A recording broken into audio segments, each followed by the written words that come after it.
শ্রীমদ ভাগবতম, শ্রীমদ ভাগবত মাহাত্ম্য, হ্যাঁ, কে কাকে বলছে? স্বয়ং ভগবান ব্রহ্মাকে, হ্যাঁ, স্বয়ং ভগবান ব্রহ্মাকে উপদেশ দিচ্ছে ভাগবতের মহিমা সম্বন্ধে।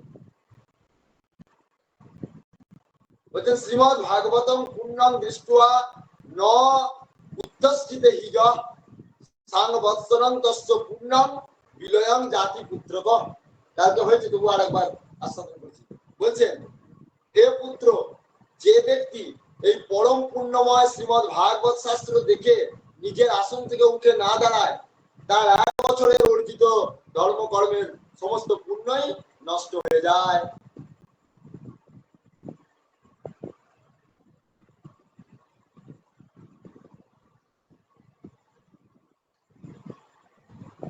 এরপরে বলছেন, উত্থায় প্রণমেদ যো বৈ শ্রীমদ ভাগবতম নর ধন পুত্রাং তথা দারাং ভক্তিং চ প্রদাদ্যামহম।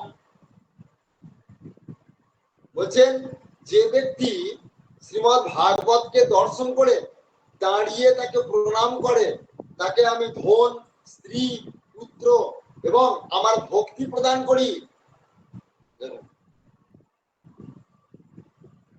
পরের শ্লোকে বলছে, মহারাজ উপাচরৈস্ত শ্রীমদ ভাগবতম সুত শৃণ্বন্তি যে নরা ভক্তা তে সাঙ্গবস্য ভবাম্যহম। হে পুত্র, মহারাজোচিত সামগ্রী সমূহে যুক্ত হয়ে ভক্তি ভরে যে শ্রীমদ ভাগবতের কথা শ্রবণ করে, আমি তার বশীভূত হয়ে যাই। চিন্তা করুন, বলছে মহারাজোচিত সামগ্রী সমূহে যুক্ত হয়ে ভক্তি ভাবে, অর্থাৎ হ্যাঁ, মানে বলছেন যে ভাগবতকে তো ভোগ দিতে হয়। হ্যাঁ, সেখানে রাজকীয় ভোগ, আমরা যেমন রাজকীয় খাবার খাই, বলছে ভাগবতকে সমস্ত কিছু ঐশ্বর্য প্রদান করতে হয় এবং ভক্তি ভাবে হ্যাঁ এইসব দিয়ে কথা শ্রবণ করতে হয়। হ্যাঁ, তখন আমি তার বশীভূত হয়ে যাই। পরের শ্লোকে, মম মমোৎসবেষু সর্বেষু শ্রীমদ ভাগবত পরম শৃণ্বন্তি যে নরা ভক্তা মম প্রীত্যৈ চ সুব্রত। 31 নম্বর, বস্ত্রালঙ্কারৈ পুষ্পৈ ধূপ দীপ অপহারকৈ বশীকৃত হজ্জাহং দেশস্য সৎক্রিয়া সৎপতির যথা।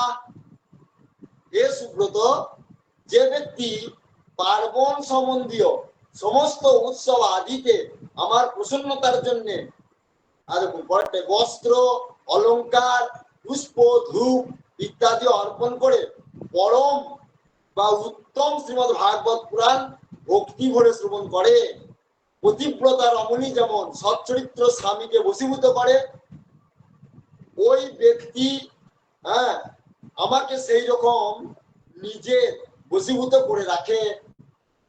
তাহলে একটাতে বলছে যে মহারাজকীয় ভোগ প্রদান করে ভক্তিযুক্ত হয়ে হ্যাঁ আমার কথা যে শ্রবণ করে আমি তার বশীভূত হই।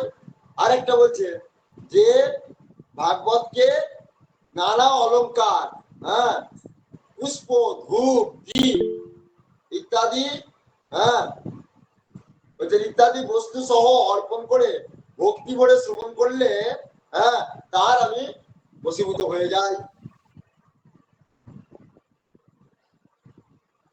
এইখানেই মাহাত্ম কথা বিশ্রাম করুক। আজ এইখান পর্যন্তই বিশ্রাম হলো, মানে এই 31টাই এখানে ছিল আর কি। এরপর আমরা আদর্শ গৃহীর রূপ দেখা যায়। তারপর আমরা মূল শ্লোক পাঠ করব।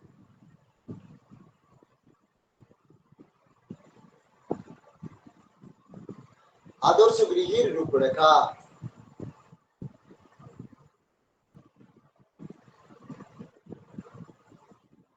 আজকে হবে 3 নম্বর, তাই তো? 3 নম্বর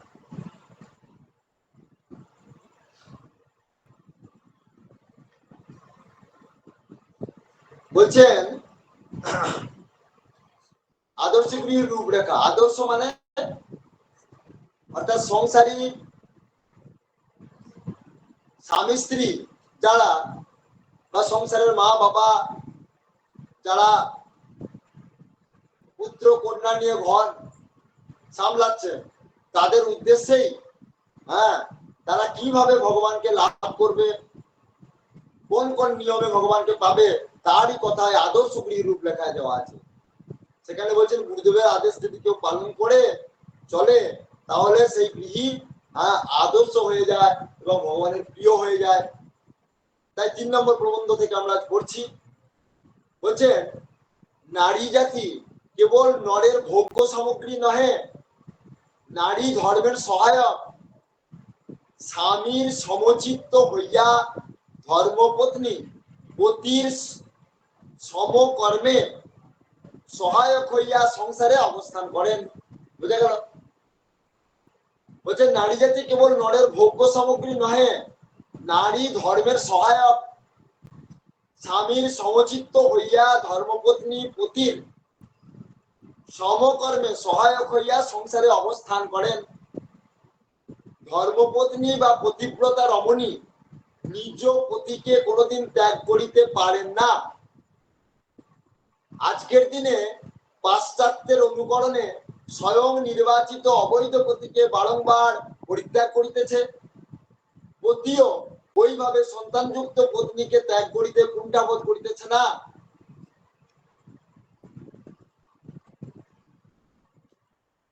প্রেমিকের দৃষ্টি স্বতন্ত্র, সেই দৃষ্টিতে পরিণয় ঘটিলে বিচ্ছেদ হইবে কেন? তাই এই প্রেম প্রকৃত প্রেম নয় বা প্রেমের আভাসও নয়, ইহা বিকট বা বিভৎস প্রেম বা কাম হইতুক। নারীর লাবণ্য সৎপুত্র লাভের জন্য, উহা পাশবিক বৃত্তি চরিতার্থের জন্য নয়। নারীর শরীরে রক্তকণিকায় লাবণ্য রূপে দেখা যায়, তাহাতে তাহারা সৎপুত্রের জননী হইতে পারেন। যাহারা জলৌকা প্রকৃতির নর, তাহারা নারী শরীরে রুধিরি গ্রহণ করে, মাতৃত্ব গ্রহণ করে না। অর্থাৎ যারা অসৎ চরিত্রে শুধু ভোগ বাসনা বাঞ্ছা করে, তারা নারী শরীরে রুধির অর্থাৎ রক্তকেই গ্রহণ করে, তারা মাতৃত্ব গ্রহণ করে না। আমাদের হিন্দু দেবতা শঙ্কর, নারায়ণ, রাম, কৃষ্ণ প্রভৃতি কখনো অর্ধনারীশ্বর রূপে, কখনো লক্ষ্মী নারায়ণ রূপে, কখনো সীতারাম রূপে, কখনো রাধাকৃষ্ণ রূপে থাকিয়া পত্নী প্রেমের চরম নিদর্শন রাখিয়াছেন। ভারতের পত্নী প্রেম জীবন মরণ লইয়া, পাশ্চাত্যের পত্নী প্রেম কেবল যৌবনের উন্মাদনা চরিতার্থ পর, তারপর কাহারো সহিত কাহারো সম্বন্ধ নাই পাশ্চাত্য দেশে। এইরূপ বিবেকহীন বেঈমান কৃতজ্ঞ ভালোবাসাকে কোন বিচার বুদ্ধি পরায়ণ নরনারী সাই দিবে? যে ভালোবাসায় হাহাকার, হতাশা, আত্মগ্লানি পরিণতি। তাই প্রথমে আদর্শ গৃহস্থ হইতে হইলে বিবেচক হইতে হইবে। জানিয়াই হোক বা না জানিয়াই হোক, বিষ বা অগ্নি গ্রহণ করিলে তাহার ফল বিষময় ও দাহ গ্রহণ করিতে হইবে। তাই প্রথম জীবনে সৎ শিক্ষার প্রয়োজন। কুশিক্ষায় আমরা আপন সত্তা হারাইয়া ফেলি। এই শিক্ষার দায়িত্ব পিতা, মাতা ও সুস্থ সমাজের।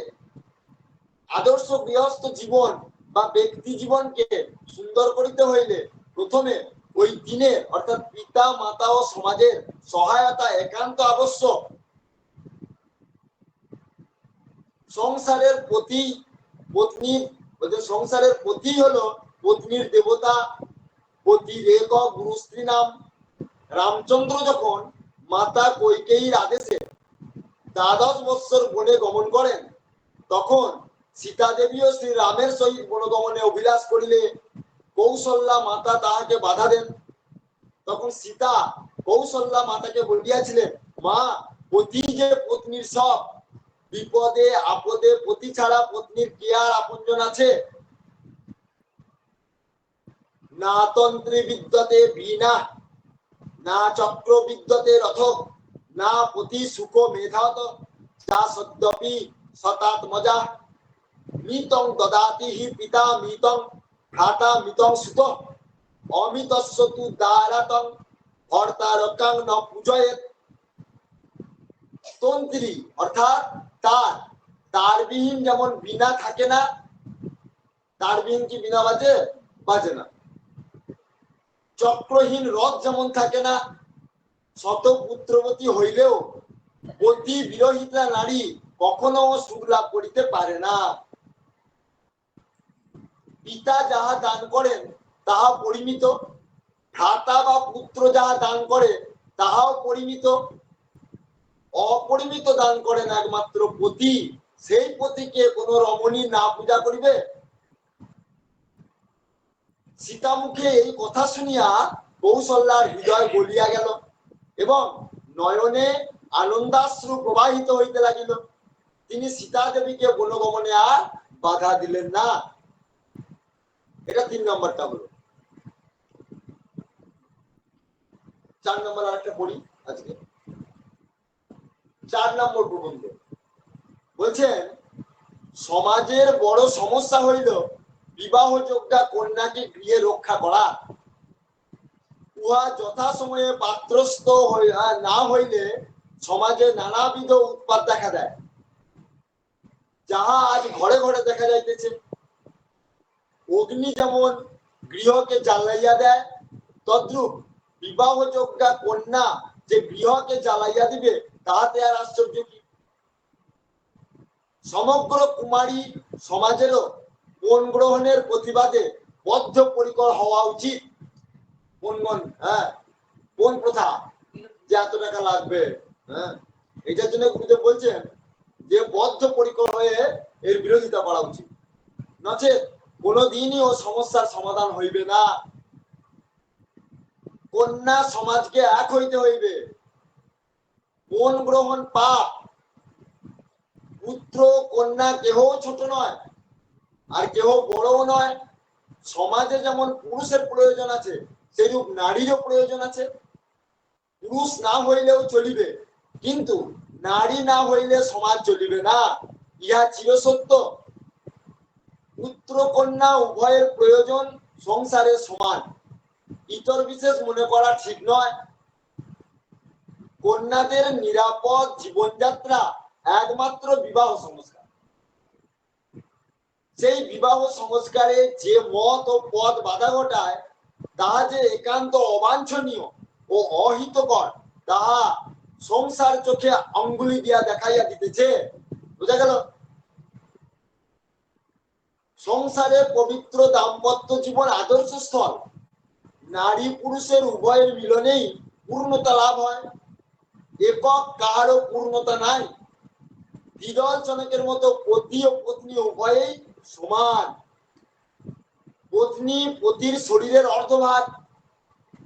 পুণ্য পাপে উভয়ের ফল সমান, অর্থাৎ পতির পুণ্যে সতীর পুণ্য, সতীর পুণ্যেও পতির পুণ্য। পাপ বিষয়েও তাই। শরীরার্ধং স্মৃত্বা জায়া পাপ পুণ্য ফলে সমান। স্ত্রী পুরুষের অর্ধ অঙ্গ, সেজন্য পত্নীর আর এক নাম অর্ধাঙ্গিনী। এই বিবাহ ধর্মসঙ্গত না হইলে, অর্থাৎ রেজিস্ট্রি আদির দ্বারা নির্বাহিত হইলে, সেই অর্ধাঙ্গিনীত্ব কখনোই সম্পন্ন হইবে না। বুঝা গেল? মানে এটি বলছেন অগ্নিযজ্ঞ সহকারে, অগ্নিকে সাক্ষী রেখে, ব্রহ্মাকে সাক্ষী রেখে, সপ্তর্ষিকে সাক্ষী রেখে, পূর্বপুরুষদের সাক্ষী রেখে এই বিবাহ হলে কি হয়? ভগবানকে সাক্ষী রেখে এই বিবাহ হলে সেটি সুসম্পন্ন হয়। শাস্ত্রসম্মত সংস্কারও চাই। অবৈধ পত্নীযুক্ত হওয়াও যা, আর পক্ষাঘাতে থাকাও তাই। নরনারীর এই শাস্ত্রীয় মিলন সৌন্দর্য বিমণ্ডিত ও মাধুর্যের প্রকাশ। ভারতের এই শান্তিপূর্ণ দাম্পত্য প্রীতি বিশ্বে আর কোথাও নয়, এটা একমাত্র ভারতেই আছে। সমস্ত ঋষি মুনিদের দেখুন, ঋষি মুনিরা সে সপ্তর্ষি থেকে শুরু করে সমস্ত আমাদের হাজার হাজার মুনি ঋষিরা, তারা তো সব গৃহী ছিলেন, কিন্তু তারা আমাদের এই ভারতবর্ষকে বৈকুণ্ঠে পরিণত করেছে, গোলকে পরিণত করেছে, স্বর্গে পরিণত করেছে। তারাই আমাদের আদর্শ। সে কথাই গুরুদেব বলছেন যে ভারতের এই শান্তিপূর্ণ দাম্পত্য প্রীতি বিশ্বে আর কোথাও নেই। এ বিষয়ে ভারত বিশ্বের এক লোভনীয় স্থান। গৃহস্থ জীবনকে সুন্দর, সুস্থ, সবল করিতে হইলে পতি পত্নীর সম্বন্ধ আজীবন নিবিড় মাধুর্যমণ্ডিত প্রীতিপূর্ণ করিতে হইবে।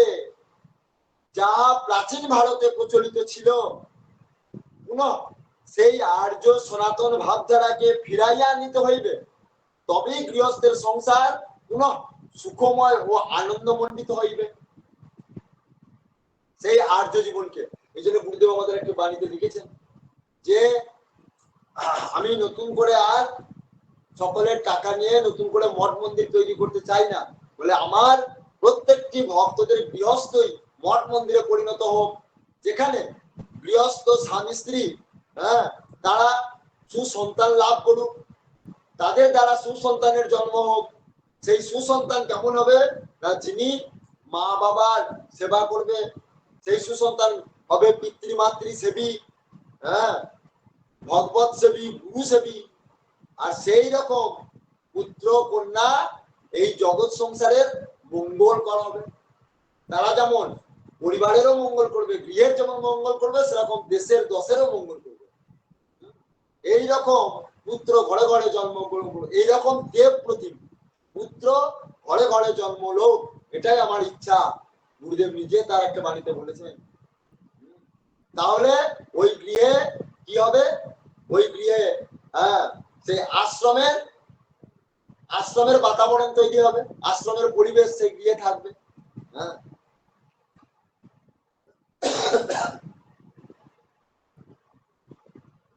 পুনঃ সেই আর্য সনাতন ভাবধারাকে ফিরাইয়া নিতে হইবে, তবেই গৃহস্থের সংসার পুনঃ সুখময় ও আনন্দমণ্ডিত হইবে। প্রকৃত গৃহীকে বলছেন, প্রকৃত গৃহীকে, যাহার গৃহিণী আছে তিনিই গৃহী। গৃহিণী গৃহম উচ্চতে, ধর্মপত্নী যুক্ত হইয়া সংসার করিলে প্রকৃতপক্ষে তিনি গৃহী পদবাচ্য হন। কোন কার্য একার দ্বারা সুসম্পন্ন হয় না, তাই সাথী চাই। ধর্ম আচরণও একটা কর্ম, তাহারও সাথী চাই। সেই সাথী হইল পত্নী। স্ত্রী কো ধর্মাম আচরে, স্ত্রীর সহিত ধর্ম আচরণ করিবে। আদর্শ গৃহী নিজে একাকে কিছু করেন না, পত্নী সমভিব্যাহারে সবকিছু করিয়া থাকেন। আদর্শ গৃহী হইতে হইলে যেমন থাকা চাই সংযম, তেমনি ত্যাগ বৈরাগ্য গুণেও ভূষিত হইতে হয়। আদর্শ গৃহীকে সদাচার পরায়ণ হইতে হয়, ভদ্র হইতে হয়, কর্তব্যনিষ্ঠ ও নীতি জ্ঞান যুক্ত হইতে হয়। আবার বলি, বলছেন আদর্শ গৃহী হইতে হইলে যেমন থাকা চাই সংযম, তেমনি ত্যাগ, তেমনি বৈরাগ্য গুণেও ভূষিত হইতে হয়। আদর্শ গৃহীকে সদাচার পরায়ণ হইতে হয়, ভদ্র হইতে হয়, কর্তব্যনিষ্ঠ ও নীতি জ্ঞান যুক্ত হইতে হয়। এখানেই 4 নম্বর পরিসমাপ্ত হলো। তাই আজকে আদর্শ গৃহের রূপরেখা এখানে বিশ্রাম লাভ করুক, আবার কাল।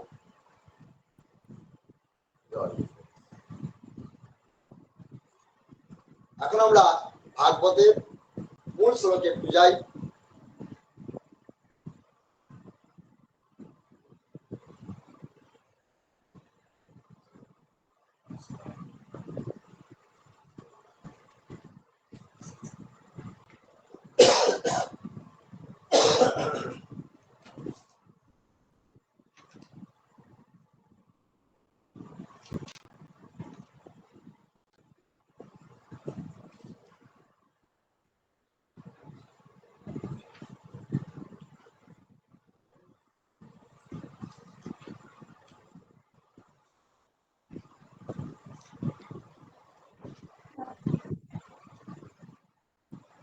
अथ प्रथम अध्याय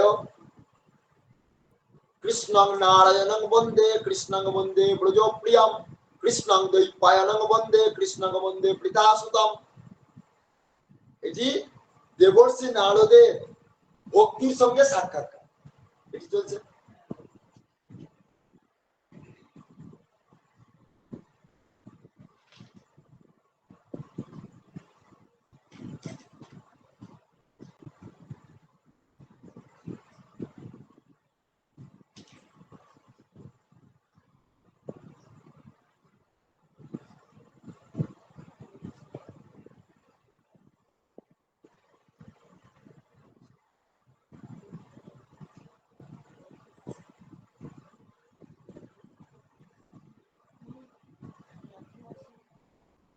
আচ্ছা, কালকে আমাদের হয়েছে, গতকাল হয়েছে 22 নম্বর পর্যন্ত, নয় 23 নম্বর পর্যন্ত। ওই যে সৌনক ঋষি প্রশ্ন করেছিলেন যে সাংসারিক প্রপঞ্চ থেকে মুক্ত পরিব্রাজক নারদ মুনির সঙ্গে সনকাদির কোথায় সাক্ষাৎ হয়েছিল এবং বিধিসম্মত সাপ্তাহিক শ্রবণে তিনি কি প্রকার প্রীত হয়েছিলেন, কালকে এটা পড়া হলো। সুত উবাচ, এবার সেই সৌনক মুনির প্রশ্নে সুত গোস্বামীজি উত্তর দিচ্ছেন। অত্রতে কীর্তয়িষ্যামি ভক্তিযুক্তং কথানকম সুখেন মম যৎ প্রক্তং রহ শিষ্য বিচার্য চ। এটাও কাল হয়েছে। হ্যাঁ বলছে, হ্যাঁ একটু এটা আরো এগিয়ে ছিল। হ্যাঁ ওই যে কুমার উচ্চ যাই অতগুলো পর্যন্ত হয়েছে। ঠিক আছে, এই দুটো একটু পড়ে দিই। বলছেন যে হ্যাঁ 27 মিনিট বলছে সুত গোস্বামী সেই প্রশ্নের উত্তরে বলছেন যে আমি তোমাকে এখন সেই ভক্তিমূলক কাহিনী শোনাচ্ছি। তাকে সৌনক মুনিকে, যে কাহিনী সুখদেব গোস্বামী তার শিষ্যদের মধ্যে যোগ্য বিবেচনায় আমাকে একান্তে শুনিয়েছিলেন। অর্থাৎ সুত গোস্বামীকে তার গুরু সুখদেব গোস্বামী শুনিয়েছিলেন, একান্তে শুনিয়েছিলেন, মানে যেটি এই ভাগবতের অন্তর্নিহিত রহস্য কথা। একদা হি বিশাল আয়াম চত্বর ঋষয় মলা সৎসঙ্গার্থম সমায়াতা তদৃশ্যু স্তোত্রম নারদম। একদিন এই 4 জন পবিত্র ঋষি সৎসঙ্গের জন্য বিশাল নগরীতে এসেছিলেন। তারা সেখানে নারদকে দেখতে পান। কুমারা উচ্চু অর্থাৎ চতুর্শন, চতুর্শন সে নারদজিকে দেখে বলছেন যে আপনাকে এত ব্যাকুল দেখাচ্ছে কেন, এত কিসের চিন্তা, এত দ্রুত চলেছেন বা কোথায়?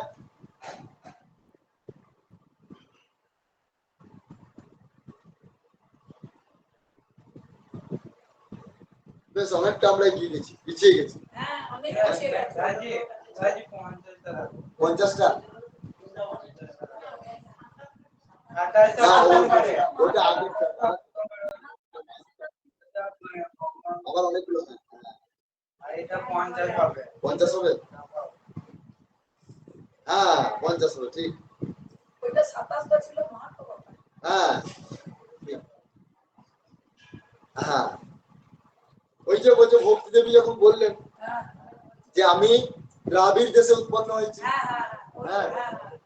বর্ণাটা তো বড় হয়েছি, মহারাষ্ট্রে কোথাও কোথাও আমি সম্মানিত হলেও গুজরাটে এসে আমি অসক্ত হয়ে পড়েছি। সেখানে ঘোর কলিকালের প্রভাবে পাষণ্ডগণ আমার সর্বাঙ্গ ভেঙে দিয়েছে। কাকে বলছে? যাই হোক, হ্যাঁ বৃন্দাবনে এসে যে বৃন্দাবন পুনঃপ্রাপ্য নবীনেব সুরপিনী জাতাহং যুবতী সম্যক প্রেষ্টা রূপাতু সাম্প্রতম। অর্থাৎ বলছেন এরপর বৃন্দাবনে পৌঁছে আমি পরম রূপবতী যুবতীতে পরিণত হয়েছি, কিন্তু এখানে শয়ান আমার 2 ছেলে পরিশ্রম বশত অত্যন্ত অবসন্ন হয়ে পড়েছে। আমি এখন এই স্থান পরিত্যাগ করে অন্যত্র যেতে চাই। ইমৌতু সহিতাবত্র সুতৌ মে কৃষ্ণত্ব শ্রমাৎ ইদং স্থানং পরিত্যাজ্য বিদেশং গম্যতে ময়া জড়ঠত্তং সমায়াত্তৌ তেন দুঃখেন দুঃখিতা সাহং তু তরুণী কস্মাৎ সুতৌ বৃদ্ধা বিমৌকুতঃ। বলছেন এদের বৃদ্ধ অবস্থা দেখে আমার দুঃখ হচ্ছে। আমি নিজে তরুণী আর আমার পুত্র এরা বুড়ো হয়ে গেল কেন? ত্রয়াণং সহ চারিত্তদাৎ বৈপরীত্যং কুতস্থিতম ঘটতে জড়ঠা মাতা তরুণৌ তনয়াবিতি। আমরা তিনজন একসাথে থাকি, কিন্তু এই বিপরীত কেন? মা বৃদ্ধা হবে আর ছেলেরা তরুণ থাকবে, এটাই তো হওয়া উচিত। অত শৌচামি চাত্মানং বিশ্বয়া বিষ্ট মানসা বদ যোগ নিধে ধীমান কারণং ছাত্র কিং ভবে। এই পরিপ্রেক্ষিতে আমি আশ্চর্যান্বিত হয়ে আমার এই দুরবস্থার জন্য শোক করছি। আপনি পরম বুদ্ধিমান এবং যোগনিধি, এর কারণ কি হতে পারে তা আমাকে বলুন। নারদজিকে বলছেন ভক্তি দেবী, তাই তো? অত শৌচামি চাত্মানং বিশ্বয়া বিষ্ট মানসা বদ যোগ নিধে জীবন কারণং ছাত্র কিং ভবে। নারদ বাচ। এবার নারদ মুনি বলছেন জ্ঞানাত্মনি পশ্যামি সর্বমেত্য তৎমানমেঘা ন বিষাদস্তথা কার্য পরিসংতে পরিষ্যতি। নারদ বললেন, সাধ্বী, অন্তরে জ্ঞান দৃষ্টিতে তোমার সব দুঃখের কারণ আমি দেখতে পাচ্ছি। তোমার দুঃখ করা উচিত নয়। ভগবান শ্রীহরি তোমার মঙ্গল করবেন। সুত উবাচ। সুত গোস্বামী কি বলছেন? কাকে শোনাচ্ছেন এই ঘটনা? সৌরভ মুনিকে শোনাচ্ছেন। ক্ষণমাত্রেণ তজো জ্ঞাত্বা বাক্য মুচে মুনীশ্বরও। সুত বললেন, মুনিবর নারদ মুহূর্তের মধ্যে এর কারণ জানলেন এবং বললেন, অর্থাৎ তিনি ধ্যানের সাহায্যে জানতে পারলেন সেই কারণটি এবং বললেন। কি বললেন? নারদ উবাচ।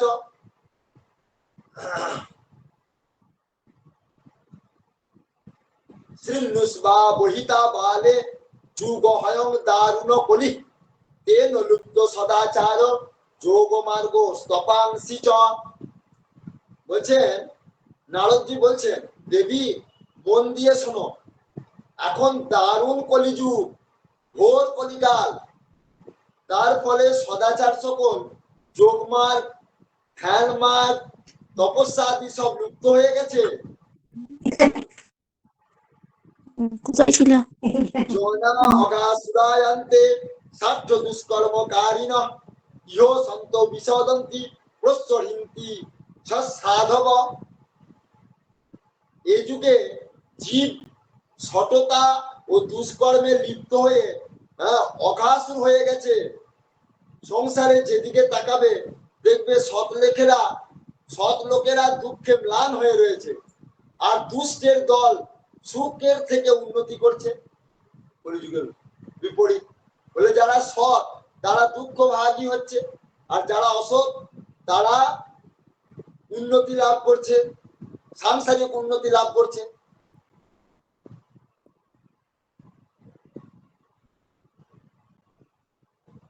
অস্পৃশ্যান বলয়োগ্যেয় শেষ ভার পরিধারা বর্ষে বর্ষে প্রমাজ্যতা মঙ্গল নাপি দৃশ্যতে। তাই বলছেন,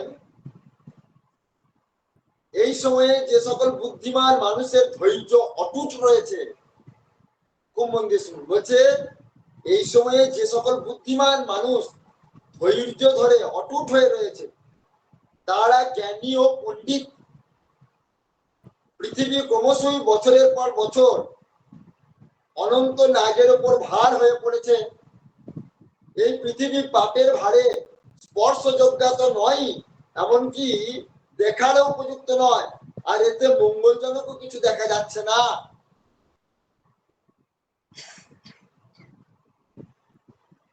লতামপি সুতরি সাকং কোহপি পশ্যতি সাম্প্রতম উপেক্ষন্তি তা অনুরাগা অধৈর্যর তেন সংস্থিতা। তাই বলছেন যে পৃথিবী ক্রমশই বছরের পর বছর অনন্ত নাগের ওপর ভার হয়ে পড়েছে। এই পৃথিবী পাপের ভারে স্পর্শযোগ্য তো নয়, এমনকি দেখারও উপযুক্ত নয়, আর এতে মঙ্গলজনকও কিছু দেখা যাচ্ছে না। এখন এখন সব পুত্র তোমার প্রতি কেউ দৃষ্টিপাত করে না। বিষয় অনুরাগে অন্ধ জীবের উপেক্ষিত হয়ে তুমি জর্জরিত হয়ে রয়েছ। বৃন্দাবনে এসে পড়ার ফলে তুমি আবার নবীনা বা তরুণী হয়ে গেছো। ধন্য এই বৃন্দাবন ধাম, যেখানে ভক্তি সর্বদাই নৃত্য করছে। অর্থাৎ বৃন্দাবনে কোনোদিন কলির প্রবেশ নাই। সেই জন্য ভক্তি দেবী একমাত্র, যেহেতু ভগবানের শক্তি, তাই তিনি একমাত্র নবীনা রূপে সেখানে বা তরুণী রূপে সেখানে তিনি বিরাজমান হয়েছে। ধন্য এই বৃন্দাবন ধাম, যেখানে ভক্তি সর্বদাই নৃত্য করছে। ধন্য বৃন্দাবনং তেন ভক্তি নৃত্যতি যত্র চ অত্রৌমো গ্রাহক ভাবাপন্ন জড়াবধি মুঞ্জত কিঞ্চিদাত্ম সুখে নেহ প্রসুপ্তি মর্তন্যে অন্যত্রয়। বলছেন কিন্তু তোমার এই দুই ছেলে এখানে কোনো গুণগ্রাহী নেই, এই জন্য এদের বৃদ্ধ অবস্থা দূর হচ্ছে না। এখানে এদের কিছু আত্মসুখ অর্থাৎ ভগবত স্পর্শজনিত আনন্দ প্রাপ্তির ফলে যেন নিদ্রাচ্ছন্ন বলে মনে হচ্ছে। বুঝা গেল? বলছে এখানে আত্মসুখ প্রাপ্তির ফলে তারা মানে নিদ্রাচ্ছন্ন হয়ে রয়েছে। কেন বলছে? এই বৃন্দাবনেতে জ্ঞানেরও কোনো স্থান নেই, আর বৈরাগ্যেরও কোনো স্থান নেই। ওখানে একমাত্র ভক্তির স্থান। আর তার ফলে কি হয়েছে? জ্ঞান বৈরাগ্যকে থেকে গ্রহণ করছে না, সেখানে সবাই ভক্তিকে নিয়ে মাতামাতি করে, ভগবানের ভক্তিকে নিয়ে মাতামাতি করে। সেই জন্য জ্ঞান বৈরাগ্য যেহেতু কেউ গ্রহণ করছে না, আর যেহেতু তারা বৃন্দাবনে রয়েছে, সেই জন্য বৃন্দাবনের মাহাত্ম্যের ফলে তারা সেই স্বসুখ উপলব্ধি করে তারা দিব্য ঘুমাচ্ছে। আমরা এই যে ভগবান এই গ্রীষ্মকালে যদি এসি রুমে যদি থাকি, তাহলে কি হবে? আমরা সেই এসিতে আমাদের সুন্দর ঘুম হবে। আমাদেরকে কেউ গ্রহণ করুক বা না করুক, দিব্য আমরা এসিতে যদি খাই, খাওয়া দাওয়া পাই আর ঘুমাই, যদি এসি ভালো পাই, তাহলে যখন দিব্য ঘুম হবে, কেউ আমাদেরকে আর পাত্তা দেখবে না। যদি খাবার পাই আর ভালো এসি তলায় যদি আমরা থাকি, তো অটোমেটিক্যালি আমাদের শান্তিতে ঘুম হবে। তাই এখানেও ওই জ্ঞান বৈরাগ্যকে গ্রাহক নাই, কেউ তাদেরকে গ্রহণ করছে না। তথাপি বৃন্দাবনে যে মাহাত্ম্য তারা ভোগ করছে, আর তারপরে তারা দিব্য ঘুমিয়ে রয়েছে আনন্দ। আর ঘুমিয়ে থাকলে কি হয়? বুড়ো হয়ে যায়। কুটে লোক হলে কি হয়? অলস কুড়ে হলেই বৃদ্ধত্ব প্রাপ্ত হয়ে যায়। যাই হোক, এখানে ভক্তি বৈরাগ্যের নারদজি সেই কথাই বলছেন আর কি, যে তারা নিত্য আনন্দতে সেখানে এমন ঘুমিয়ে রয়েছে যে তারা অলসতা প্রাপ্ত হয়ে গেছে, তার ফলে তারা বৃদ্ধত্ব প্রাপ্ত হয়ে গেছে। তাই বলছেন এবারে ভক্তির বাচক, এবারে ভক্তি দেবী বলছেন প্রথম পরীক্ষিতা রাজা স্থাপিত যশুচি বলি প্রবৃত্তে তু কলৌ সর্বসার পুত্রগত মহান। ভক্তি দেবী বললেন রাজা পরীক্ষিত এই পাপী কলিযুগকে থাকতে দিয়েছেন কেন?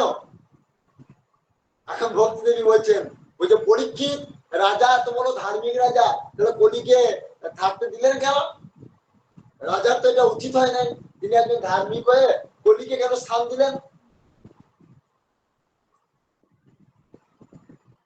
এর আসার ফলেই তো সব জিনিসের সার কোথায় যেন হারিয়ে গেল।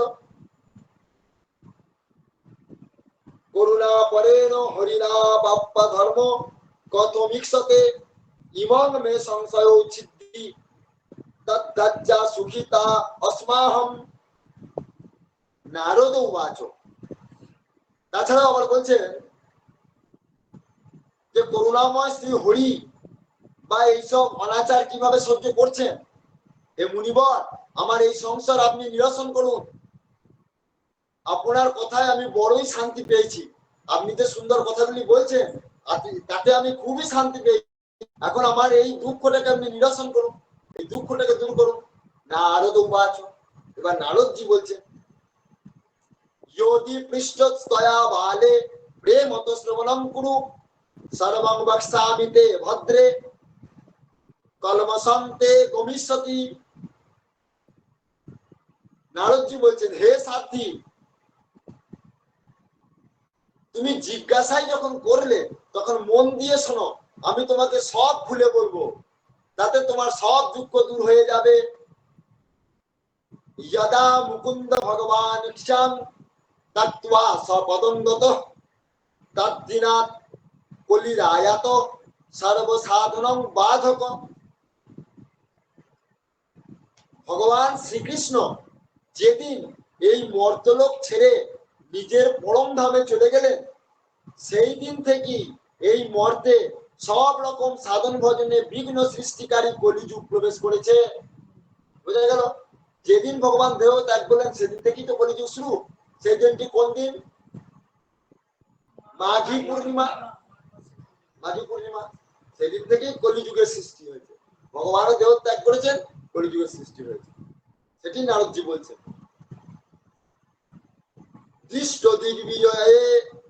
দৃষ্ট দিগ্বিজয়ের আজ্ঞা দীন অবচ্ছরণং গত ন ময়া মারিণয়ং সারঙ্গৈব সারভূপ। বলছেন, দিগ্বিজয়ের সময় রাজা পরীক্ষিতের নজরে পড়লে কলিযুগ অতি দিন ভাবে তার শরণাপন্ন গ্রহণ করলো। হ্যাঁ, মৌমাছির মতো সারগ্রাহী রাজা ঠিক করলেন যে একে বধ করা আমার উচিত হবে না, যদিও পাপিষ্ঠ, তথাপি যেহেতু আমার আশ্রয়ে এসেছে একে বধ করা আমার উচিত হবে না।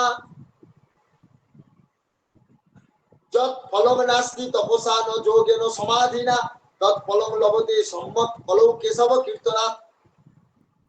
তাই এই কলিযুগ পাপের আকর হইলেও এর বিশেষ গুণ আছে।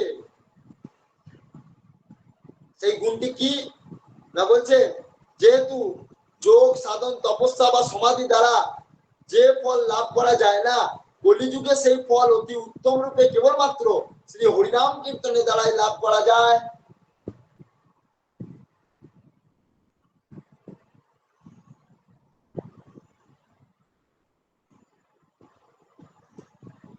একাকারং কলি দৃष्ट्वा সারবৎসার নিরসম বিষ্ণুরাতং স্থাপিতবান কলি জানাং সুখায় চ।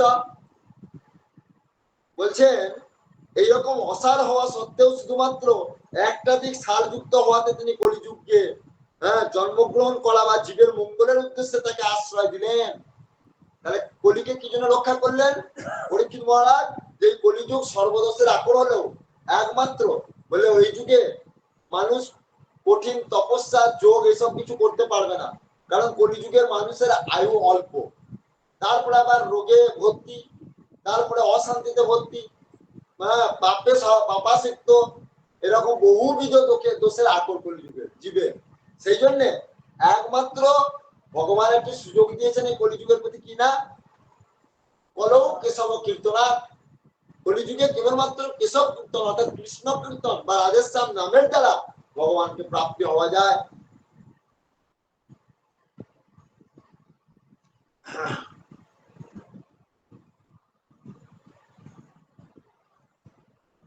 কুকর্মাচরেৎ সার সর্বত নির্গত অধুনা পদার্থ সংস্থিত ভূমৌ বীজহীনস্তথা যথা। বলছেন, এই যুগে কুকর্মে প্রবৃত্ত হওয়ার ফলে মানুষের সবকিছুরই সার নষ্ট হয়ে গেছে এবং পৃথিবীর সব জিনিস বীজহীন তুষের মতো হয়ে গেছে। বিপ্রই ভাগবতীর বার্তা কে কে জনে জনে কারিতা কোন লোভেন কথা সারস তথোগতা। বলছেন, এই যুগে কুকর্মে প্রবৃত্ত হওয়ার ফলে মানুষের সবকিছুরই সার নষ্ট হয়ে গেছে এবং পৃথিবীর সব জিনিস বীজহীন তুষের মতো হয়ে গেছে। তারপরে বলছে ব্রাহ্মণেরা কেবলমাত্র অন্ন ধনাদির লোভে ঘরে ঘরে গিয়ে জনে জনে ভাগবতী কথা শোনাচ্ছে। হ্যাঁ, বলছে অর্থের লোভে তারা কি করছে, ঘরে ঘরে গিয়ে ভাগবত শোনাচ্ছে। তার ফলে কথার সারবস্তুই আর থাকছে না। অত্যুৎ গৃহ কর্মণ নাস্তিকা রৌরবাজনা দেহ প্রতিষ্ঠন্তি তীর্থেষু তীর্থসারস তথোগত।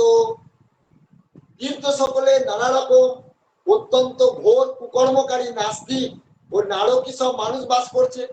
এর ফলে তীর্থ সকলের মাহাত্ম নষ্ট হয়ে যাচ্ছে।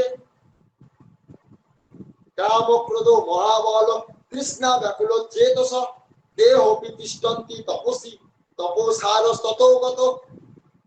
যাদের চিত্ত নিরন্তর কাম ক্রোধ অতিশয় লোভ এবং বিষয় তৃষ্ণায় স্থাপিত হচ্ছে, তারাও তপস্যার ভান করছে। এর ফলে তপস্যারও সার ভাগ নষ্ট হয়ে যাচ্ছে। মনস্ত জায়ারত লোভাত পাখণ্ড সংশ্রায়াত শাস্ত্র অভ্যাস নাচৈব হ্যান যোগ ফলঙ্গতম। মনকে বশীভূত না করে লোভ দম্ভ পাষণ্ডচারের আশ্রয় নেওয়ায় এবং শাস্ত্রের অধ্যয়ন না করার ফলে ধ্যান যোগের ফল শেষ হয়ে গেছে। পণ্ডিতাস্তৌ কলত্রেণ রমন্তে মহিষা ইব পুত্র সৎপাদনে দক্ষা অদক্ষা মুক্তি সাধনে। পণ্ডিত বিদ্বানদের আজ এমন দশা যে তারা নিজেদের স্ত্রীর সাথে মহিষের মতো প্রতিক্রিয়া করছে। সন্তান উৎপাদনই তারা দক্ষ, মুক্তির সাধনে তারা সর্বতভাবে অযোগ্য হয়ে উঠেছে। নহি বৈষ্ণবতা পুত্র সম্প্রদায় পুরস্সরা এবং প্রলয়ান্তা প্রাপ্ত বস্তু সার স্থলে স্থলে। সম্প্রদায়গতভাবে প্রাপ্ত বৈষ্ণবের লক্ষণ কোথায় যেন হারিয়ে গেছে। এখন আর সম্প্রদায় বলতে কিছু নেই। সম্প্রদায় ছেড়ে তারা অন্য সম্প্রদায়ে যুক্ত হচ্ছে এবং ধর্মের আচরণের ফলে তারা বিধর্মকে আশ্রয় করছে। এইভাবেই সর্বত্র পাপ মুক্ত হচ্ছে মানুষ।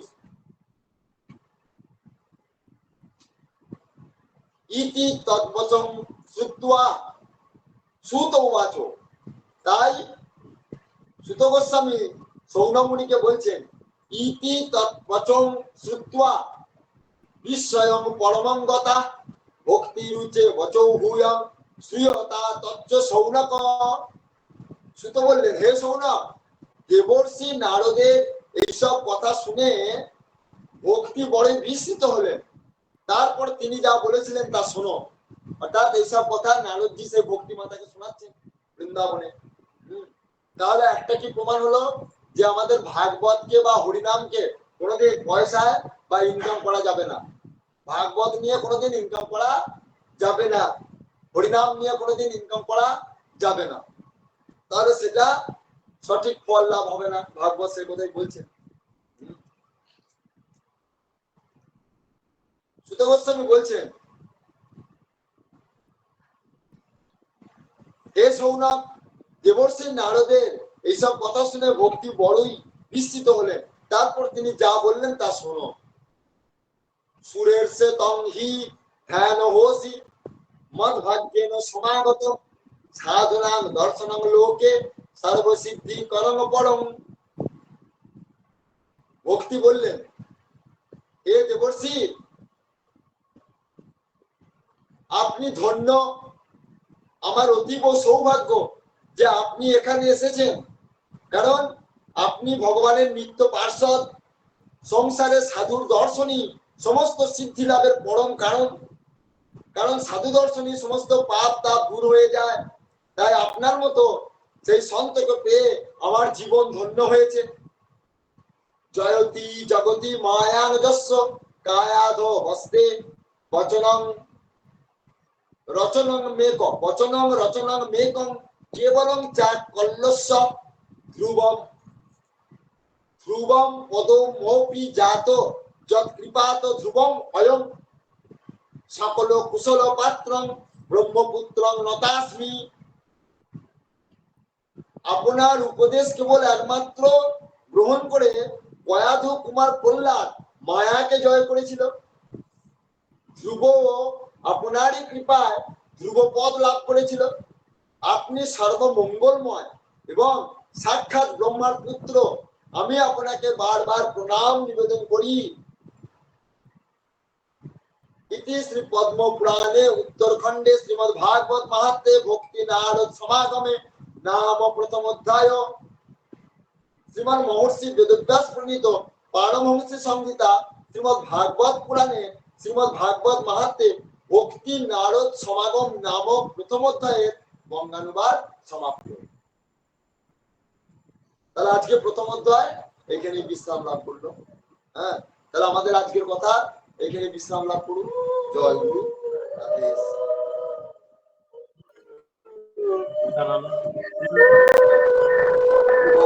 জয় গুরু রাধা কৃষ্ণার কোন বস্তু।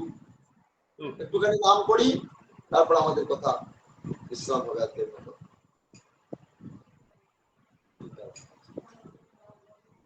কথা বলতে হলে এইটুকু। নারায়ণ শ্যাম জপ শ্যাম নারায়ণ শ্যাম নারায়ণ শ্যাম শ্যাম নারায়ণ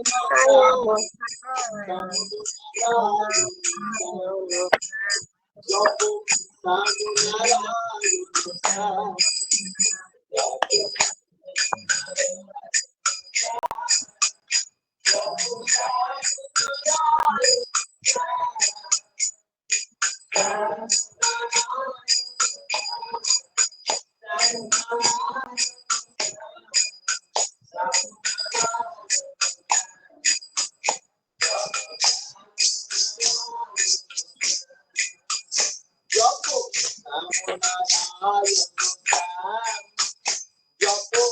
শ্যাম নারায়ণ শ্যাম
কৃষ্ণ কৃষ্ণ রাধে রাধে রাধে কৃষ্ণ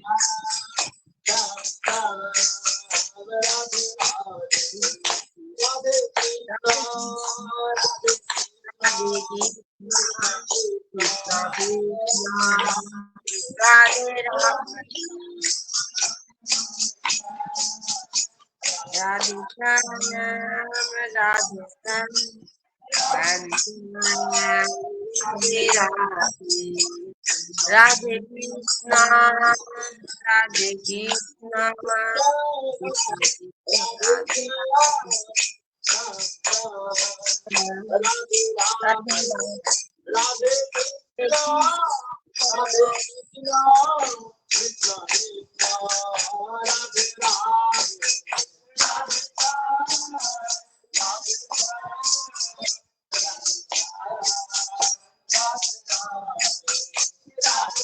কৃষ্ণ রাধে কৃষ্ণ কৃষ্ণ কৃষ্ণ রাধে রাধে রাধে কৃষ্ণ রাধে কৃষ্ণ কৃষ্ণ কৃষ্ণ রাধে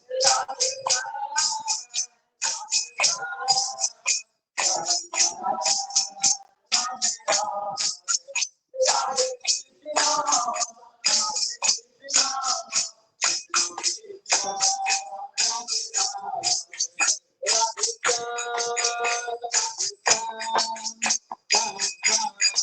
কৃষ্ণ রাধে কৃষ্ণ কৃষ্ণ কৃষ্ণ রাধে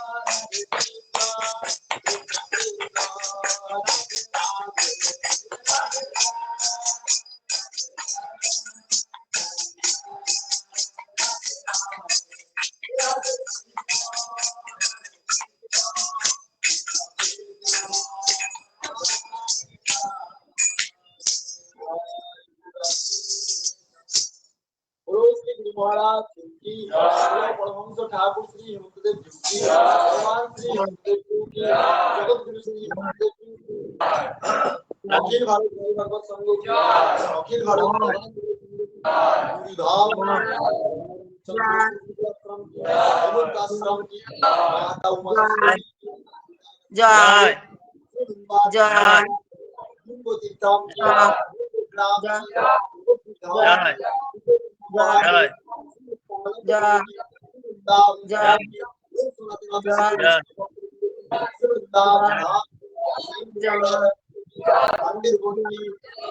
जय वैष्णव भक्तवृंद की चारों धाम की चारों वैष्णव भागवत महाप्राण की भागवत महाप्राण की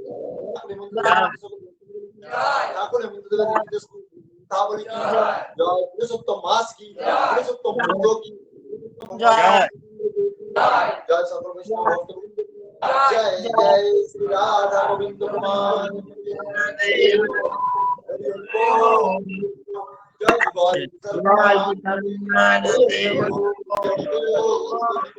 जय ठाकुर हरि बोल हरि बोल हरि बोल जय महेश জয় গুরু রাধে জয় গুরু রাধেশ্যাম। জয় গুরু রাধেশ্যাম রাধে শ্যাম जय गुरु राधेश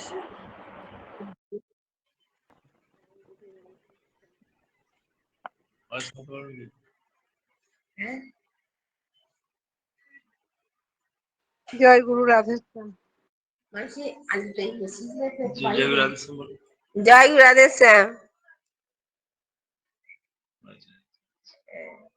জয় গুরু রাধেশ্যাম হুম